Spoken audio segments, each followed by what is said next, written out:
ภรยาการนำได้เข้าเยี่ยมยามพนักงานหนักหบที่ได้รับบาดเจ็บจากการต่อสู้กับกลุ่มค้าขายยาเสพติดอยู่ผามนแขวงบ่อแก้วซึ่งปัจจุบันแม่นพวมได้รับการปินปัวอยู่ที่ห้องหมอ103วันที่ 6 พฤษภาคม 2025 นี้บรรดาภรรยาของการนำซึ่งนำพาโดยท่านนางนาลีศรีสุริตภรรยาประธานประเทศได้เข้าเยี่ยมยามไอ้น้องทหารพนักงานหนักโหบที่ได้รับบาดเจ็บจากการต่อสู้กับกลุ่มค้าขายยาเสพติดอยู่ผามนเมืองปากท้าแขวงบ่อแก้ว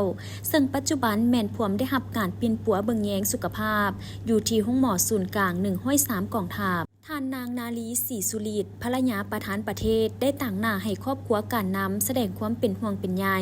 ต่อบรรดาพนักงานหนักหบในทันแถวของกองทัพประชาชนลาวที่มีความตั้งหน้าปฏิบัติหน้าที่เวียกงานของตนอย่างมีความขยันขันแข็งเพื่อประเทศชาตินอกนี้ท่านยังฝากความยื้อยามถามข่าวไปถึงพนักงานหนักหบทุกสหายที่พร้อมปฏิบัติหน้าที่ปกปักรักษา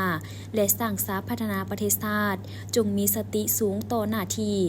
ได้รับมอบหมายอย่างสมเกียรติและอวยพรให้ทุกสหายที่เป็นกำลังแห่งของชาติจงมีสุขภาพแข็งแรงเฮ็ดสำเร็จหน้าที่ที่ได้รับการมอบหมาย